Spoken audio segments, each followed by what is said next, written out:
Sanath Nagar ESI ఆసుపత్రిలో ఘోర ప్రమాదం జరిగింది. ఆసుపత్రి భవనంలోని ఎమర్జెన్సీ వార్డులో కార్మికులు రెనోవేషన్ చేస్తుండగా సెంట్రింగ్ ఒక్కసారిగా కుప్పకూలింది. ఈ ప్రమాదంలో 3 కార్మికులు ప్రాణాలు కోల్పోయారు. పలువురికి గాయాలైనట్లు తెలుస్తోంది.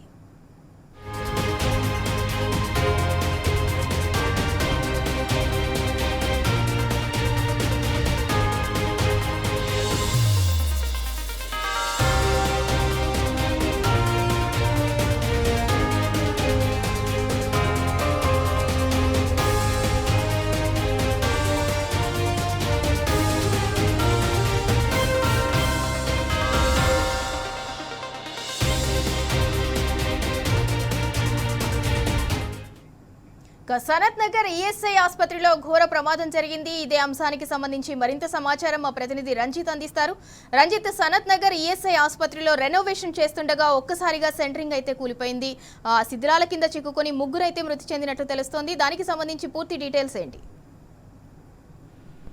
సనత్ నగర్ ఈఎస్ఐ హాస్పిటల్లో కూడా ఘోర ప్రమాదం జరిగి అక్కడికక్కడే మృతి చెందారు.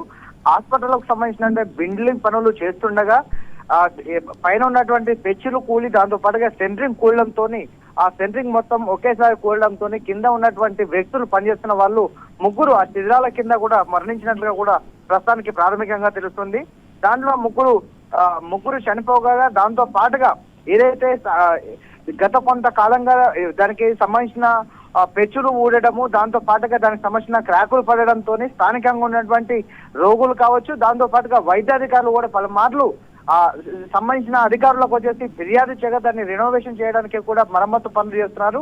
ఆ మరమ్మతు పనులు చేస్తున్న భాగంగా చూసుకున్నట్లయితే ఎమర్జెన్సీ వార్డులో పైన స్లాబ్ మొత్తం కూడా చీరికలు పాసేసి పెచ్చులుగా ఉండడం వల్ల వాటిని తొలగించి దాని ప్లేస్ లో మళ్ళీ ఆ రెనోవేషన్ చేసే ప్లాన్ లో పరంగా చేస్తుండగా దానికి సంబంధించినటువంటి ఆ పెచ్చులు తీయడానికి సెంట్రింగ్ ఏర్పాటు చేసి సెంట్రింగ్ తో పాటుగా ఒకవైపు తాపి మేతులు, దాంతో పాటుగా కూలీలు ఆ పెచ్చులు మోసే క్రమంలో పైన పెచ్చులు తీసే క్రమంలో ఒక్కసారిగా అవి కూలడం, దాంతో పాటుగా కింద పడడంతో అంటే శిథిలాల కింద దాదాపు ఇప్పటికే 3 మృతి చెందినట్టుగా చెప్తున్నారు.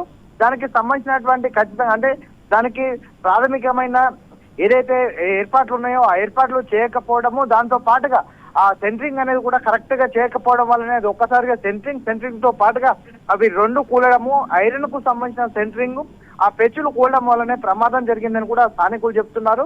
దాంతో పాటుగా దానికి ఆ శిథిలాలతో పాటుగా ఆ సెంట్రింగ్ పైలు కూడా పలువురికి గాయాలు జరిగినాయని చెప్తున్నారు. అదే హాస్పిటల్లో ప్రాథమిక చికిత్స చనిపోయినట్లు కూడా వైద్యులు నిర్ధారించారు. వాళ్ళతో పాటుగా పలువురికి గాయాలైనట్టుగా తెలుస్తున్నాయి.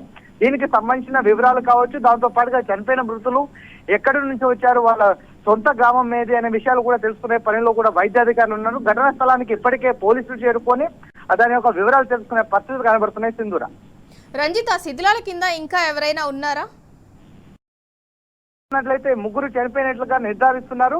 దాని పెచ్చులు మొత్తం కూడా తీసేసి గాయాల పాలైన వాళ్ళని కూడా అదే హాస్పిటల్లో చికిత్స పొందుతున్నారని చెప్తారు. ప్రాథమికంగా అంటే ఎమర్జెన్సీకి ఎవరికైనా సీరియస్ ఉన్నట్లయితే వారిని దాంతో పాటుగా అదే ప్రైవేట్ హాస్పిటల్ కూడా తరలించాలనే పనిలో కూడా వైద్యులు చెప్తున్నట్లుగా కనబడుతుంది. ప్రస్తుతానికి మాత్రం అవుతుంది, మిగిలిన కూడా గాయాలయ్యాయని తెలుస్తున్నాయి. ఆ గాయాలు అనేది ప్రాథమికంగా ఎంత మేరకు అయ్యాయని, ఎంత శాతం కూడా గాయాలు తగిలిన వివరాలు కూడా తెలుసుకోవాల్సిన పరిస్థితి ఉంది. సింధూర, రైట్, థ్యాంక్ యూ రంజిత్.